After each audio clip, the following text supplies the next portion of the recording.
Boa noite. A história que contamos hoje não começa sob as luzes brilhantes de um palco, mas no silêncio de um quarto de hotel em Beverly Hills. É o ano de 1977. Sobre uma mesa, 30 pílulas para dormir estão perfeitamente alinhadas. Christine McVie, a voz de ouro de uma das maiores bandas do planeta, Fleetwood Mac, as observa. Ela está pronta. Pronta para acabar com tudo. Nesse exato instante, alguém bate na porta. Uma batida, um som simples que quebra o silêncio e, sem saber, impede o inevitável. Aquele momento a salvou, mas não apagou a dor. A dor nunca parou. Bem-vindos. Esta noite, abrimos os arquivos de uma vida marcada pelo estrelato, mas definida pela tragédia. Desde uma mãe que contatava espíritos em sua própria casa, até um casamento que a destruiu por dentro. Esta é a história de Christine McVie, o coração partido que Hollywood preferiu esquecer. O mundo a conheceu como Christine McVie, mas sua história começa com outro nome, Christine Ann Perfect. Ela nasceu em 12 de julho de 1943, em uma pequena e tranquila vila chamada Bath, em Lancaster, Inglaterra. Seu sobrenome, Perfect, perfeita, parecia um presságio, ou talvez uma maldição. Seu destino parecia escrito nas estrelas da música clássica. Seu pai, Cyril, era um violinista de concerto que tocava com a prestigiosa Orquestra Sinfônica de Birmingham. Seu avô tocava o órgão nada menos que na Abadia de Westminster. A música não era apenas algo que a cercava, corria em suas veias, era o legado de seu sangue. Mas dentro das paredes de sua casa existia uma dualidade chocante. Junto às partituras de música clássica, havia um mundo completamente diferente. Sua mãe, Beatrice, não era apenas uma dona de casa. Ela era uma médium psíquica. Beatrice organizava sessões espíritas na casa da família. Ela afirmava contatar o além e, inclusive, durante seus transes, pintava seu guia espiritual, uma figura que chamava de sombra de prata. Imaginem essa infância. De um lado, a disciplina rígida do violino do pai. Do outro, os sussurros dos espíritos da mãe. Música e misticismo vivendo lado a lado.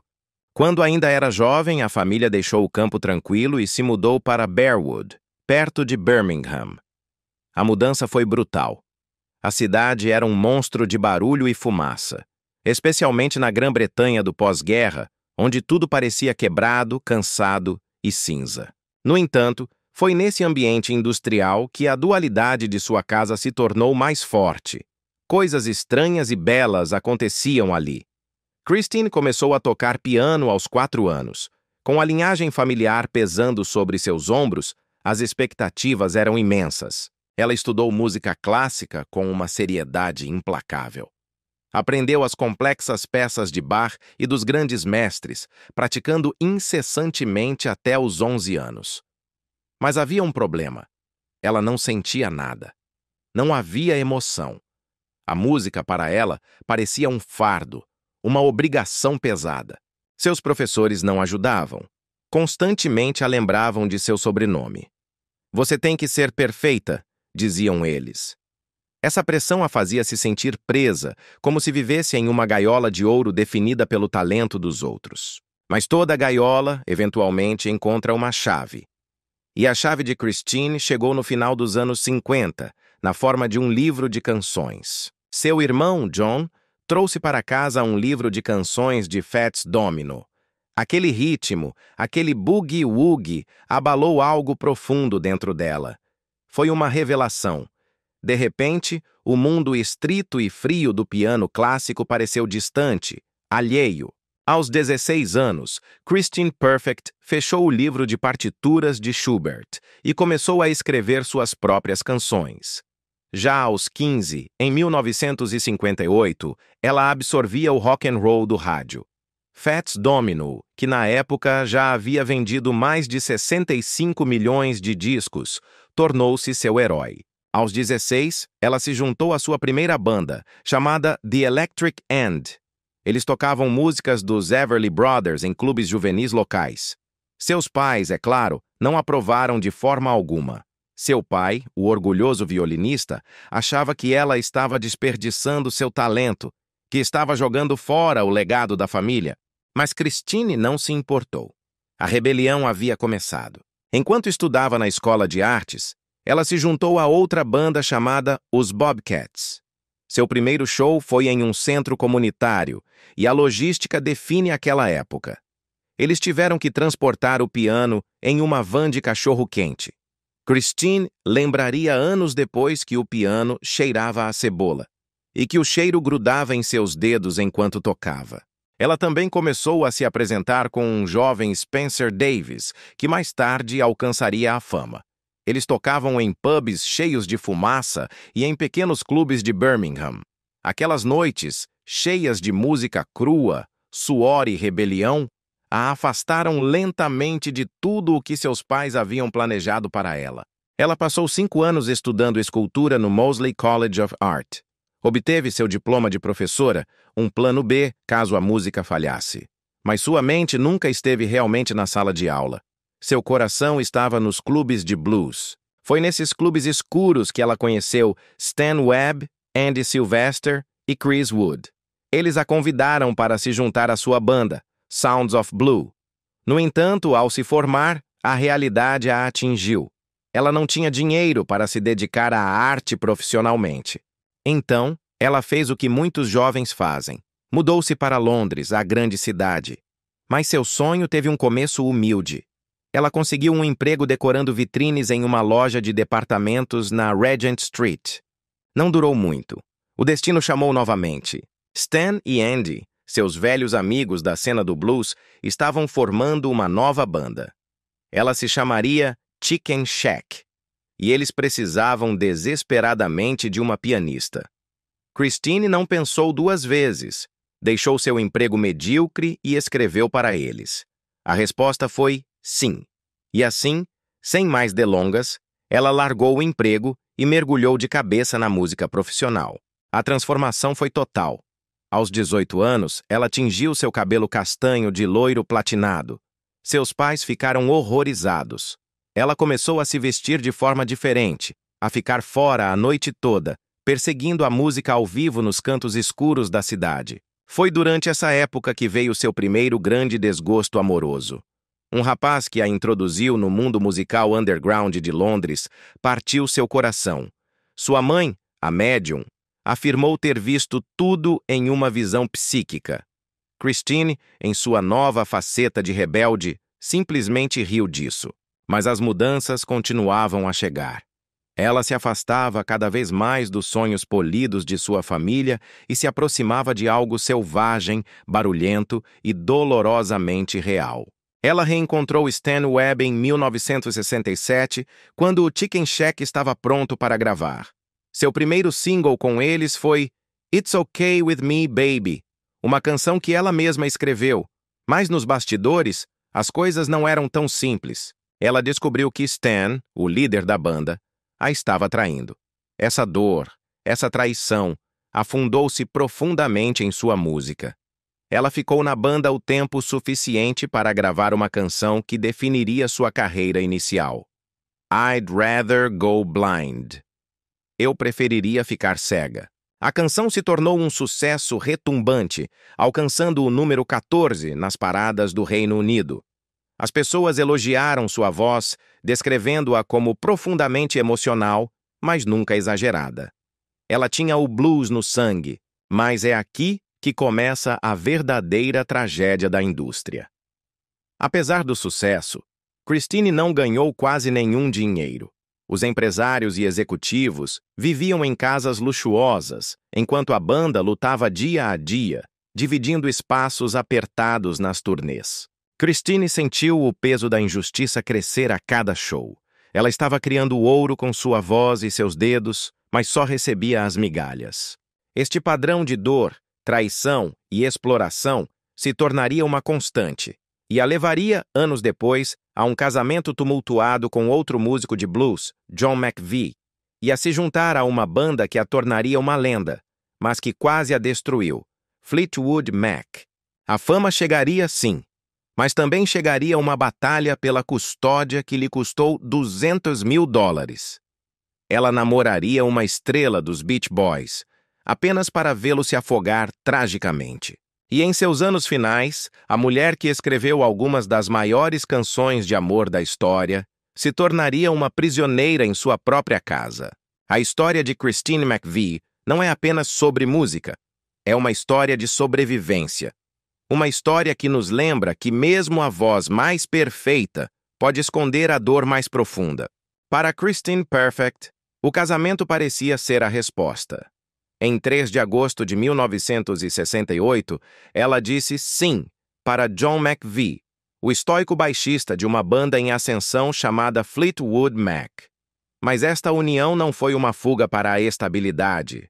Foi o primeiro passo para um tipo diferente de caos. Não houve lua de mel. A celebração de seu casamento consistiu em passar a noite em um hotel com o cantor Joe Cocker, antes de voltar diretamente para a estrada.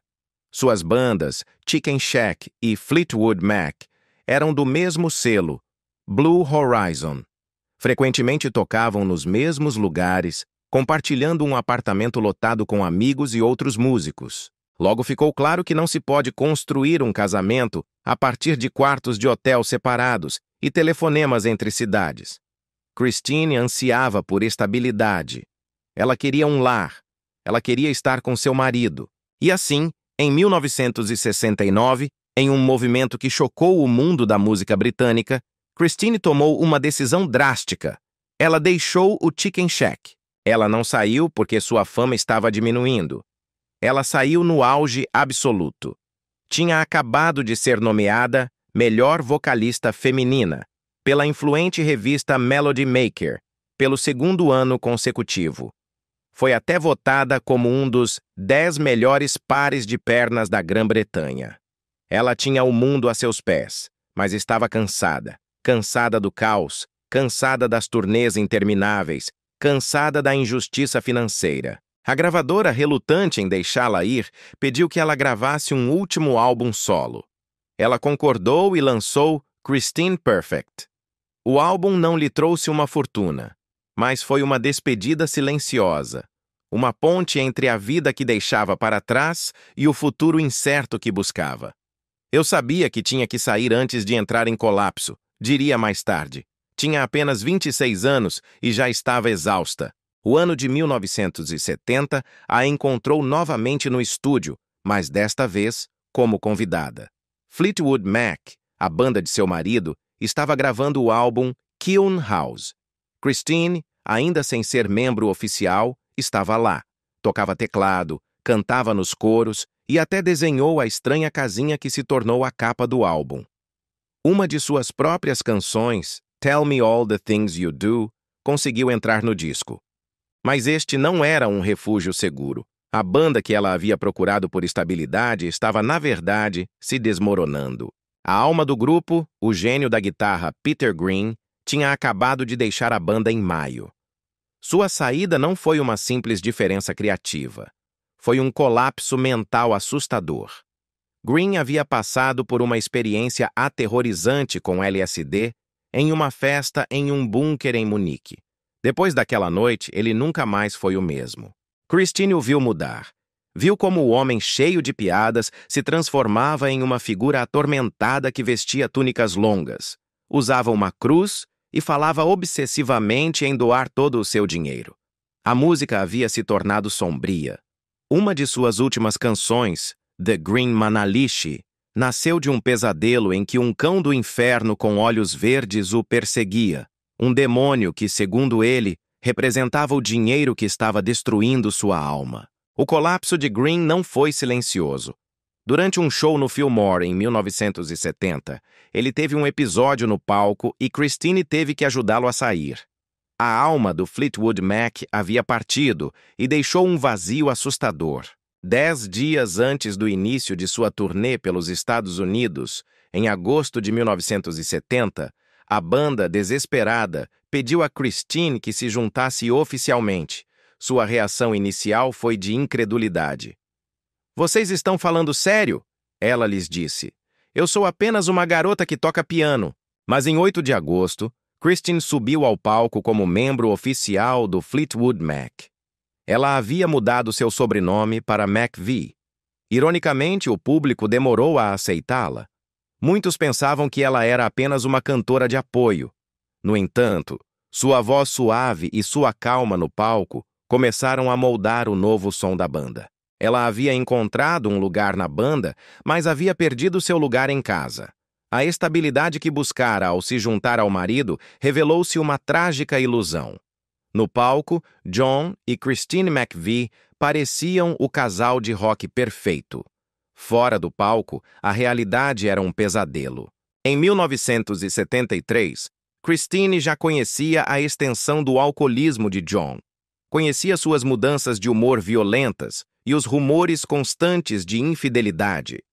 Ela canalizou sua dor em sua música, escrevendo canções como Morning Rain, Chuva da Manhã, em quartos de hotel solitários, enquanto ouvia John gritar com ela do outro lado da parede. Às vezes, ele atirava coisas. Uma noite, em um acesso de raiva, ele pegou uma faca. A tensão era tão insuportável que nos voos da turnê, ela se sentava o mais longe possível dele. Durante um longo voo, Christine observou John flertar abertamente com uma modelo chamada Sandra Elden. Esse relacionamento extraconjugal se tornou algo mais. Christine tentou manter a compostura, mas estava completamente sozinha. Enquanto seu casamento ardia em chamas, o estúdio de gravação se tornou sua própria zona de guerra. Em 1971, durante as sessões de Future Games, Christine decidiu assumir o controle de sua música. Gastou 15 mil reais de seu próprio dinheiro em um novo sintetizador Moog e passou noites em claro, sozinha no estúdio, aprendendo a usá-lo. Mas o caos a seguia. O outro guitarrista, Danny Kirwan, estava se desintegrando. Ele bebia uma garrafa inteira de uísque antes do almoço e frequentemente desmaiava durante as gravações. A violência estava sempre à flor da pele. Uma vez, Christine simplesmente pediu a ele para diminuir um pouco o ritmo de uma música. A resposta de Kirwan foi pegar 3 guitarras, avaliadas em 2 mil reais cada, e espatifá-las contra a parede. Em Munique, o mesmo lugar amaldiçoado que quebrou Peter Green, Kirwan atirou seu amplificador em John McVie. O ambiente era tão tóxico que Christine começou a gravar suas partes vocais às 3 da manhã, apenas para estar segura, para evitar a violência dos homens que a cercavam. Em 1972, enquanto trabalhavam no álbum Bare Trees, a tensão atingiu um novo nível. O guitarrista Bob Welch começou a piorar as coisas.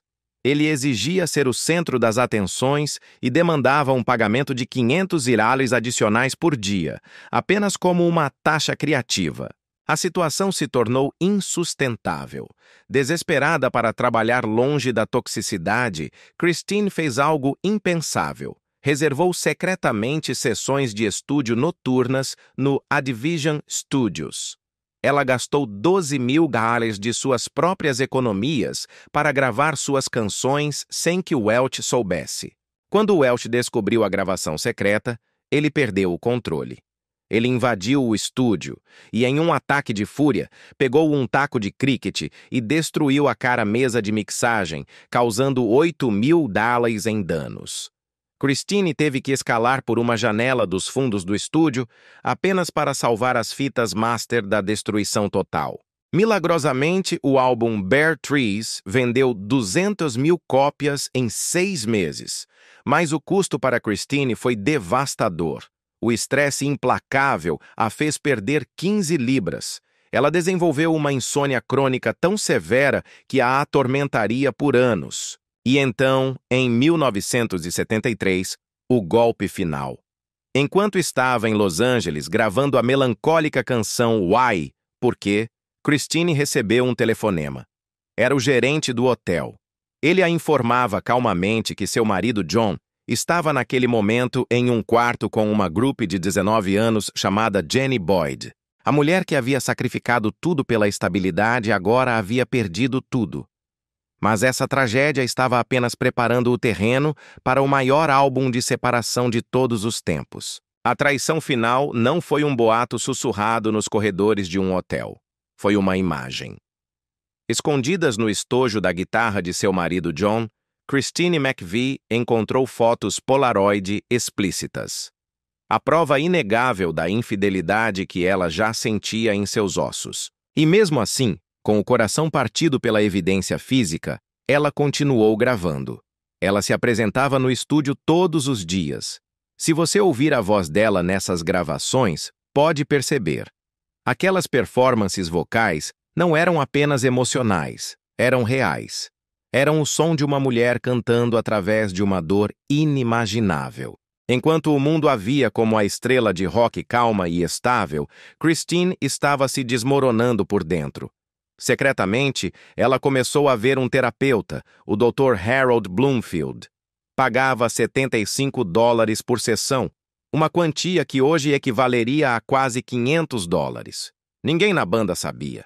Era seu segredo, sua única válvula de escape em um mundo que exigia sua perfeição. Naquele ano, a banda fez 47 shows. Durante uma apresentação em Chicago, a pressão física e emocional se tornou demais. Christine desmaiou no palco, caindo sobre seu teclado. 10 minutos depois, com o rosto pálido, mas determinada, ela voltou e terminou o show. Em seu livro de 1998, ela admitiria a verdade sombria daquele período. Havia pensado seriamente em acabar com sua vida 3 vezes durante aquele ano infernal. Enquanto Christine lutava silenciosamente por sua própria sobrevivência, a banda explodia em público. A violência que estava borbulhando finalmente eclodiu. O colapso final do guitarrista Danny Kirwan aconteceu em 15 de agosto de 1973, durante uma passagem de som no Rainbow Theatre em Londres. Bêbado com 2 garrafas de gin, Kirwan atacou o engenheiro de som com um pedestal de microfone. O homem precisou de 12 pontos. O incidente custou à banda $5.000 e, finalmente, a Kirwan seu emprego. Com outro guitarrista fora, o fardo recaiu, como sempre, sobre Christine. Ela se tornou a cola que mantinha tudo unido, assumiu tudo, teclados, piano e a maioria dos vocais principais durante 156 exaustivos shows. Ela forçou sua voz com tanta força que teve que receber injeções de esteroides a cada 3 semanas apenas para conseguir cantar. O preço foi permanente. Seu lendário alcance vocal foi reduzido de 3/8 para apenas 2. Houve noites em que ela perdeu a voz completamente, forçando o cancelamento de shows. E em um detalhe que define a dura realidade da turnê, ela muitas vezes tinha que carregar seu próprio piano de 85 libras, quase 40 quilos, porque não havia roadies, ajudantes de turnê, suficientes para todos. Então chegou 1974, e a gravação do álbum Heroes Are Hard to Find, Heróis são difíceis de encontrar. O título não poderia ter sido mais irônico. Em 12 de março, no hotel Hyatt House em West Hollywood, tudo explodiu. Bob Welch, o guitarrista que havia substituído Kirwan, acusou Christine de roubar seus créditos de composição. Uma briga violenta começou. Testemunhas ouviram gritos e o som de vidros quebrando. Quando a polícia chegou, encontrou o quarto de hotel destruído, guitarras em pedaços, um órgão Hammond virado e destroçado. Os danos totais chegaram a $3.500. Christine ficou com uma costela machucada por causa da violência. Naquela noite, sentada sozinha no hotel destruído, ela escreveu sua carta de demissão. Ela estava farta. Quase desistiu. Mas o empresário da banda a lembrou da dura realidade. Eles já tinham gasto o adiantamento da turnê de $500.000. Se ela saísse, a banda entraria em colapso e ela enfrentaria processos judiciais e uma dívida que a levaria à ruína. Ela estava presa. Em dezembro de 1974, o Fleetwood Mac era um navio fantasma. Bob Welch finalmente pediu demissão, marcando a 9ª vez que um membro deixava a banda em apenas 8 anos caóticos. Mick Fleetwood, o baterista e líder de fato, estava desesperado. Ele precisava de alguém novo, rápido. Sua busca o levou aos estúdios Sound City. Lá, o produtor Keith Olsen tocou uma faixa para mostrar a qualidade do estúdio. A canção se chamava Frozen Love, Amor Congelado. O solo de guitarra parou Mick na hora. Não era apenas bom, era assombroso, brilhante. Pertencia a um álbum obscuro de 1973 de uma dupla desconhecida chamada Buckingham Nicks. Mick perguntou pelo guitarrista. Foi então que ouviu pela primeira vez o nome. Lindsey Buckingham. Mas Lindsey não viria sozinho. Ele tinha uma condição inegociável. Se ele se juntasse, sua namorada e parceira musical, Stevie Nicks, também teria que se juntar. Christine McVie não tinha certeza. Já tinha drama suficiente com os homens da banda. Não queria adicionar a possível rivalidade de outra mulher sem sequer conhecê-la.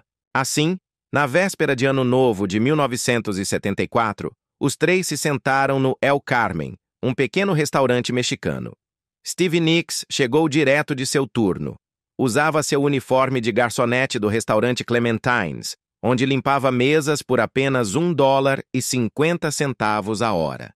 Sua gravadora os havia abandonado e eles estavam falidos. Aquele jantar mudou a história do rock. Christine viu algo em Stevie, uma força, uma companheira. Deu sua aprovação. Em fevereiro de 1975, Stevie e Lindsey se juntaram oficialmente ao Fleetwood Mac. O sucesso foi instantâneo e massivo. O primeiro álbum deles juntos, lançado em julho de 1975, vendeu mais de 7 milhões de cópias. Mas o sucesso não trouxe a paz. Apenas trouxe mais dinheiro, mais drogas e um novo tipo de inferno. No início de 1976, eles entraram no estúdio Record Plant, em Sausalito, para gravar o próximo álbum. Era para levar algumas semanas. Tornou-se uma prisão de 8 meses de gravação sem parar, brigas e consumo de drogas. Christine quase desistiu novamente depois que Lindsey Buckingham, em sua busca obsessiva pela perfeição, a forçou a regravar sua canção Over My Head, repetidamente por semanas.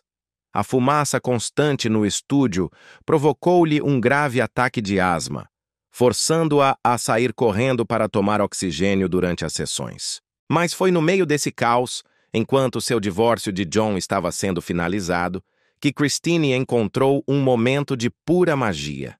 Uma noite, ela entrou sozinha no estúdio e gravou Songbird em uma única tomada.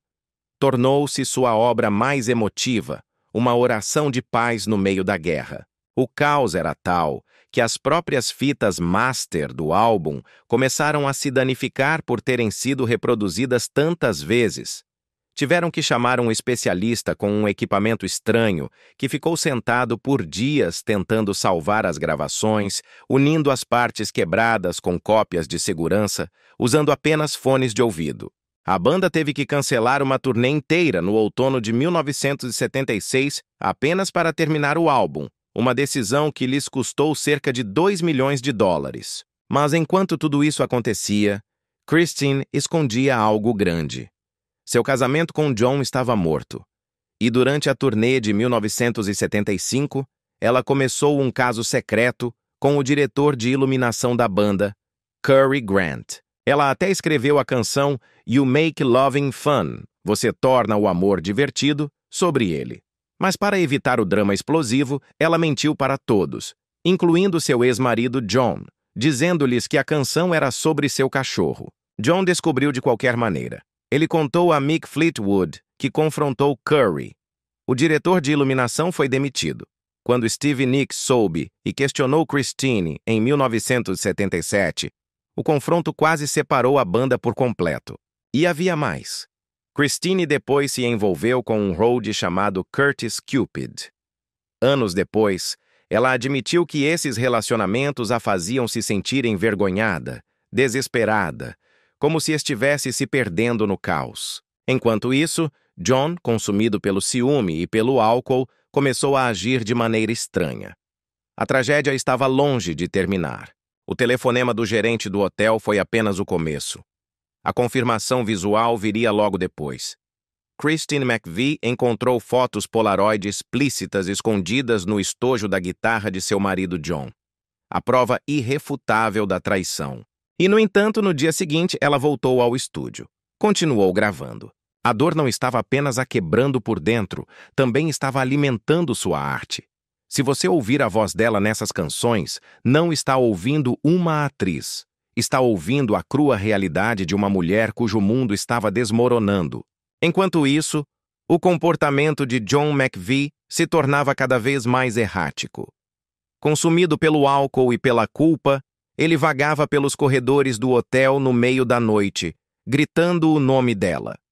Christine permanecia trancada em seu quarto, ouvindo os gritos de seu marido do outro lado da porta. Mas aquela porta fechada não era sua única prisão. Ela se viu presa no meio de outra guerra, a desintegração do casal poderoso da banda, Stevie Nicks e Lindsey Buckingham. Eles haviam terminado como casal e agora se recusavam a falar um com o outro. A comunicação na maior banda do mundo havia parado. E Christine se tornou a mensageira. Imaginem a cena. Stevie em um quarto de hotel, Lindsey em outro. Eles só falavam com Christine. Ela tinha que caminhar de um quarto para o outro, levando mensagens, tentando manter unida uma banda que se odiava. No estúdio era pior. O perfeccionismo técnico e obsessivo de Lindsey colidia diretamente com o método de criação místico e emocional de Stevie. Christine se tornou a intermediária, a diplomata, a ponte sobre águas turbulentas. Tudo isso enquanto ela mesma estava se afogando. E então, o caos se multiplicou. Mick Fleetwood, o baterista, o líder que tentava manter o barco flutuando, confessou a Stevie Nicks que estava apaixonado por ela. Eles começaram seu próprio caso secreto, escondido sob camadas de estresse, esgotamento e uma quantidade astronômica de drogas. No meio desta tempestade de traições e egos masculinos, Christine e Stevie forjaram um vínculo inquebrável. Em uma banda cheia de homens em guerra, elas eram o único apoio uma da outra. Apesar de tudo, de alguma forma milagrosa, o álbum foi concluído. Eles o chamaram de Rumors, rumores. Foi lançado em 4 de fevereiro de 1977 e vendeu mais de 45 milhões de cópias. Mas o preço foi devastador. Estima-se que gastaram cerca de $25 mil apenas em cocaína durante essas sessões. Christine havia desenvolvido uma dependência e precisava desesperadamente de ajuda. Uma noite, depois de descobrir que John havia levado outras mulheres para sua própria casa, ela se trancou no banheiro, arrasada. Mick Fleetwood descreveu mais tarde aquela casa como um lugar de quartos escuros e tapetes grossos onde tudo se escondia. Mesmo naquele inferno, Christine escreveu Don't Stop, Não Pare, uma canção sobre John, uma última tentativa de se agarrar à esperança. A ironia trágica é que John admitiu anos depois que nem sabia que a canção era sobre ele. Quando o álbum finalmente ficou pronto, Christine sentou-se sozinha e o ouviu do início ao fim. E chorou.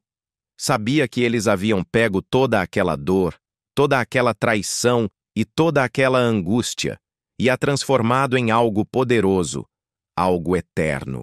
Quando Rumors chegou ao número 1, Christine havia coescrito 4 de seus sucessos. Don't Stop se tornou um hit top 3 nos Estados Unidos. Mas o sucesso apenas jogou gasolina no fogo do vício.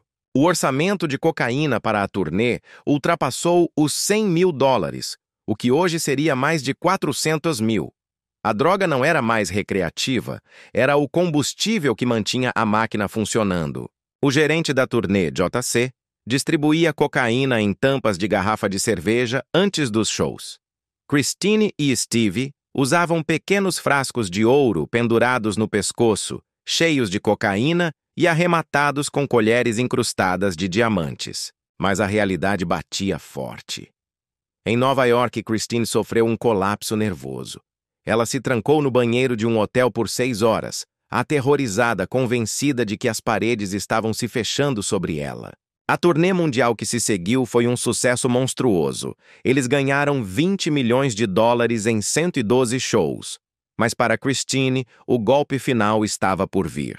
Em 15 de julho de 1977, em Atlanta, pouco antes de subir ao palco, Christine encontrou uma chave de hotel no bolso de John. Pertencia a uma garota de 19 anos. Foi a gota d'água. Nesse exato instante, no meio do caos dos bastidores, Christine pediu o divórcio. Ela assinou os papéis legais durante o intervalo do show. E então subiu ao palco. A canção que ela cantou? Go Your Own Way. Siga seu próprio caminho. A canção que Lindsay havia escrito sobre Stevie. Christine a cantou com lágrimas escorrendo pelo rosto. Seu divórcio foi finalizado em dezembro de 1977. John teve que pagar a ela 2,3 milhões de dólares. Em fevereiro de 1978, chegaram os prêmios Grammy. Fleetwood Mac ganhou o álbum do ano.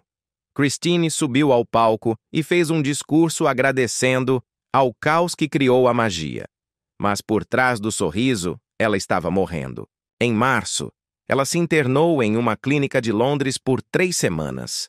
Escrevia canções em guardanapos e caixas de fósforos, canções que nunca viram a luz do dia. Uma se chamava Empty Rooms, quartos vazios. A letra dizia: sinto que estou morrendo por dentro enquanto o mundo aplaude lá fora. Foi então que a escuridão voltou. Mais tarde, ela admitiu que pensou em tirar a própria vida 2 vezes. Uma dessas vezes foi a que contamos no início. Ela alinhou 30 pílulas para dormir em um hotel de Beverly Hills, pronta para acabar com tudo. Foi então que Mick Fleetwood bateu na porta, sem ter ideia de que acabara de salvar a vida dela. Ela guardou seu prêmio Grammy em uma caixa por 2 anos. Era um lembrete da época mais sombria de sua vida. Quando fizeram seu próximo álbum, Tusk, em 1979, Christine tentou algo novo. Ela escreveu Beautiful Child, um som completamente diferente. O álbum custou 1,4 milhão de dólares, um valor recorde. A Warner Brothers gastou outro 1 milhão para promovê-lo. O resultado? Apesar de chegar ao número 1 no Reino Unido, vendeu apenas 4 milhões de cópias. Comparado a Rumours, foi visto como um fracasso colossal. Os fãs enviaram cartas chamando a música de confusa e estranha. A presença nos shows despencou 40%. Christine se culpou. Suas canções eram as que mais haviam mudado. Lindsay disse que eles haviam confundido o público. A relação dentro da banda tornou-se glacial. Naquela época, o vício de Christine estava fora de controle.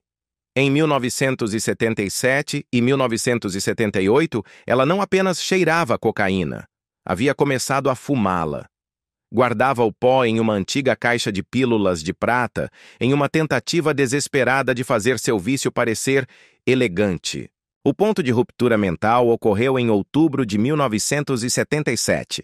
Ela estava gravando em Londres quando, de repente, viu 2 pessoas no estúdio. Peter Green e Jeremy Spencer, antigos membros da banda que estavam fora há anos. Ela falou com eles por 20 minutos antes de perceber que eram alucinações. Mick Fleetwood pagou $500 a todos os presentes para que ficassem em silêncio. Christine consumia até 8 gramas de cocaína por dia, gastando cerca de $2.000 por semana. O dano físico foi tão severo que, em 1979, ela precisou de cirurgia para reparar seu septo nasal destruído. A estrela que o mundo adorava estava desaparecendo, consumida por seus próprios demônios. A história de Christine McVie durante os últimos anos do Fleetwood Mac avança como um longo filme sem cortes, onde as cenas nunca desaparecem. O álbum duplo Tusk foi lançado em 1979 e a turnê que se seguiu pareceu interminável. Começou em 26 de outubro de 1979, em uma pequena cidade de Idaho, e não parou até 1º de setembro de 1980 no Hollywood Bowl, após 112 exaustivos shows. Noite após noite, Christine cantava Storms, Tempestades, uma canção sobre a dor de seu divórcio e seus sentimentos confusos por Mick Fleetwood. Sua voz havia quebrado no estúdio enquanto a gravava, uma dor tão real que não conseguiu esconder. Na estrada, A banda bebia garrafas inteiras de Dom Perignon e brincava sobre uma maconha tão forte que nem precisavam fumá-la para senti-la. Mas por baixo do humor, a tensão se tornava mais sombria e violenta. Em 1980, o caos interno da banda atingiu um novo e perigoso nível. Lindsey Buckingham, em meio à sua própria agitação emocional, tentou iniciar um romance com Christine. Ela o rejeitou. A rejeição terminou em uma briga violenta no estúdio. Testemunhas relatam que Buckingham se lançou sobre ela e a agrediu. A luta foi tão intensa que a mesa de mixagem quebrou sob seus corpos. Foi um símbolo físico de quão baixo a banda havia caído, um grupo de milionários bem-sucedidos agora mergulhados na violência física. Depois daquele inferno, Christine procurou uma fuga e pulou diretamente para outra tempestade. Durante um intervalo em 1981, ela caiu em um relacionamento apaixonado e destrutivo de 3 anos com Dennis Wilson, o baterista dos Beach Boys. Ele a conheceu enquanto Tusk ainda estava sendo gravado e se mudou para sua casa em Coldwater Canyon. No início, era um sonho. Ele plantou um jardim em forma de coração para ela. Em 1980, contratou uma orquestra inteira para tocar em sua festa de aniversário surpresa. Mas Dennis Wilson estava travando uma batalha perdida contra um alcoolismo severo e compulsões por cocaína. Em ataques de raiva, ele destruía coisas na casa de Christine. O relacionamento terminou no início de 1981. Em 28 de dezembro de 1983, a tragédia aconteceu. Dennis Wilson se afogou em Marina del Rey enquanto mergulhava, bêbado, tentando recuperar objetos que ele mesmo havia jogado na água de seu barco. Para o mundo, foi mais uma tragédia do rock and roll. Para Christine, foi uma sentença. Ela se culpou por sua morte e carregou essa culpa devastadora por anos. A banda lançou Mirage em 1982. O sucesso continuou. Love in Store, Amor em Estoque, uma colaboração entre Christine e Lindsey, tornou-se um sucesso top 22. No entanto, o sucesso não aliviou as brigas. Em 1987, a tensão finalmente explodiu. McVie vetou o plano de Buckingham de colocar suas canções solo no próximo álbum do Fleetwood Mac. A discussão ocorreu na casa de Christine e se tornou nuclear. Ele gritou, chamou-os de egoístas e depois atacou fisicamente Stevie Nicks. Ele a esbofeteou e a dobrou sobre o capô de um carro no pátio de Christine. McVie confirmaria mais tarde que foi uma briga física e que foi feia. Esse foi o fim. A partida de Buckingham deixou o grupo procurando substitutos desesperadamente e pôs fim à era de maior sucesso do Fleetwood Mac. Ironicamente, foi no meio dessa desintegração que eles gravaram um de seus maiores sucessos. Durante as sessões de Tango in the Night, em 1987, a canção de Christine, Everywhere, tornou-se um sucesso mundial. Mas as sessões foram um pesadelo. Stevie Nicks gravava seus vocais bêbada, bebendo conhaque no quarto principal de Buckingham. Ele, em vingança, apagou muitas de suas tomadas. A própria Christine, a presença supostamente calma, chegou a quebrar uma garrafa de champanhe durante uma briga sobre quem ganharia espaço solo, transformando o estúdio em uma cena perigosa.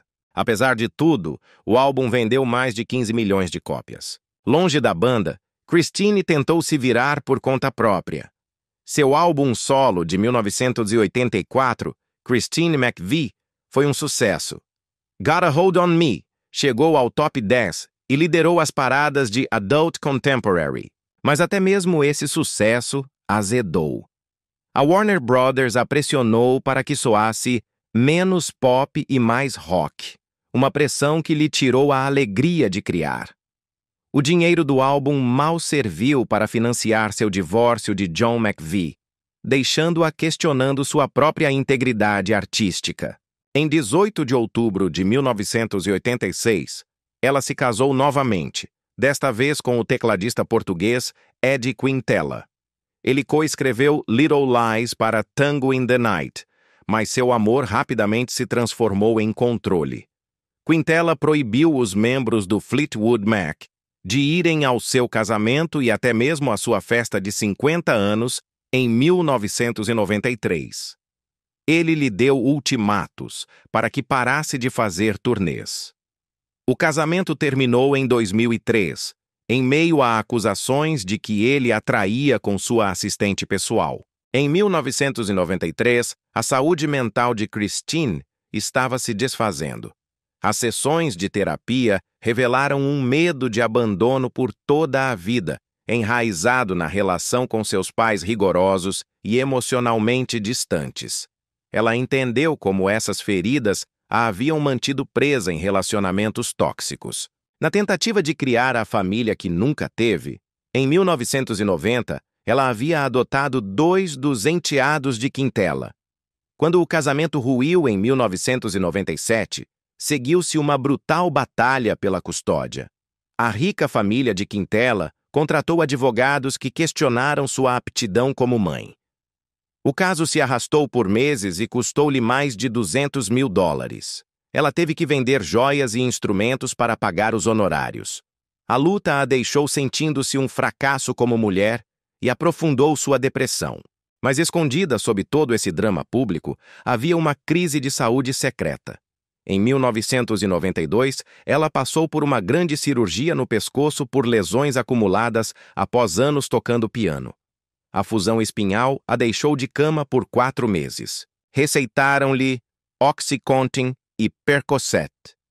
E assim, Christine McVie, a compositora de canções de amor perfeitas, caiu em um vício secreto em opiáceos. Às vezes ficava acordada por 3 dias seguidos, misturando analgésicos com cocaína. Cancelava shows, culpando conflitos de agenda, quando, na verdade, estava lutando em particular contra a síndrome de abstinência. A estrela estava se apagando, sozinha, a portas fechadas. O vício em opiáceos que a havia aprisionado após sua cirurgia no pescoço, em 1992, foi uma batalha secreta que durou mais de uma década. Christine McVie não superou essa dependência até o ano de 2004. Foi então que finalmente procurou ajuda, renunciando não apenas aos analgésicos, mas também ao tabaco e ao álcool. Mas assim que uma prisão se abria, outra estava sendo construída. Em 1993, Christine desenvolveu uma agorafobia severa. O mundo exterior, o mesmo mundo que a havia adorado por décadas, tornou-se uma fonte de terror paralisante. Quando o Fleetwood Mac planejou uma turnê pela América do Sul, a ideia de voar, de ficar presa em um avião, foi demais. Sua saída da banda não foi um anúncio formal, foi um telefonema. Ela ligou para Mick Fleetwood da cama de seu quarto, informando-o de que não aguentava mais. Retirou-se da vida pública, dizendo que estava esgotada com as viagens. A verdade era muito mais sombria. Ela estava apavorada. Depois de deixar o Fleetwood Mac definitivamente em 1998, Christine buscou a paz. Mudou-se para sua mansão de $2 milhões em Kent, um refúgio no campo inglês. Esperava que a solidão a curasse. Em vez disso, a solidão a aprisionou. Em 2003, seu mundo havia se reduzido ao tamanho de sua casa. Mal conseguia caminhar até o portão de seu jardim sem sofrer ataques de pânico. Tornou-se uma eremita. Sobrevivia com entregas de supermercado e raras visitas a um pub local. Os moradores sussurravam sobre a estrela do rock solitária. Os vizinhos viam a luz de seu quarto acesa às 3 da manhã, prova de noites intermináveis passadas em claro, sozinha na escuridão. Por volta de 2010, o desastre aconteceu. Às 2 da madrugada, na escuridão de sua mansão, Christine sofreu uma queda terrível pela escada de pedra. Ela fraturou 2 costelas e o pulso esquerdo. Ela ficou no chão frio, imóvel, por mais de 1 hora, antes de conseguir se arrastar dolorosamente até um telefone para pedir ajuda. A queda expôs a verdade que ela vinha escondendo. Seus amigos revelaram que ela estava bebendo até 2 garrafas de vinho por dia, misturando-as com analgésicos para anestesiar sua dor física e mental. As garrafas vazias estavam escondidas por toda a casa, atrás dos livros, debaixo das camas, até mesmo dentro dos vasos. Aquela queda a forçou a ver a realidade. O álcool não estava apenas anestesiando sua dor, estava a matando. Seu retorno aos palcos em 2014, para a turnê On With The Show, pareceu um milagre, um triunfo sobre seus demônios. Mas para Christine, foi um terror constante. A turnê arrecadou 200 milhões de dólares em 120 shows. Mas em cada voo, ela se agarrava ao assento do avião com tanta força que os nós de seus dedos ficavam brancos. Uma vez, em Phoenix, o pânico foi tão avassalador que ela se recusou a embarcar no avião. Isso forçou o cancelamento do show de Denver, uma decisão que custou à banda 2 milhões de dólares. Apresentar-se no palco salvou sua vida, mas o terror das viagens quase quebrou seu espírito. Sua última apresentação pública aconteceu em 2019, no Oracle Park, em São Francisco. A mulher que tinha sido um pilar de força parecia frágil, tendo passado de seus saudáveis 125 libras, 56 quilos, para apenas 98, 44 quilos. No início de 2022, ela recebeu o diagnóstico final: câncer metastático. Fiel à sua natureza, manteve-o em segredo. Um derrame cerebral a atingiu em 28 de novembro de 2022. Ela morreu 2 dias depois, em 30 de novembro, aos 79 anos. Não estava rodeada por sua banda, nem por seus ex-amantes, nem por sua família. No momento de sua morte, apenas uma enfermeira estava presente. Stevie Nicks não teve permissão para se despedir. Christine havia pedido privacidade absoluta, mesmo na morte. A biografia de 2024, Songbird, revelou a profundidade de seu tormento. Seus diários inéditos, escritos entre 2015 e 2021, falavam de uma dor profunda. Ela se sentia amaldiçoada por ter quebrado a unidade do Fleetwood Mac e consumida pela culpa de negar aos fãs uma turnê de despedida. Em seu piano, foram encontradas mais de 40 canções novas e inéditas. Uma delas tinha um título comovente: Goodbye Yellow Brick Road to Hell. Adeus, estrada de tijolos amarelos para o inferno. A canção descrevia seus pensamentos suicidas durante os anos mais sombrios de sua agorafobia. O livro vendeu mais de 500 mil cópias em seu primeiro mês. Após sua morte, Stevie Nicks fez a declaração final. Ela disse que o Fleetwood Mac estava de fato enterrado com Christine. A mulher que escreveu Don't Stop, Não Pare, a canção que se tornou um hino de otimismo para o mundo, tinha na verdade deixado de viver muitos anos antes de deixar de respirar. Deixar de respirar. Deixar de respirar, deixar de respirar, deixar de respirar, deixar de respirar.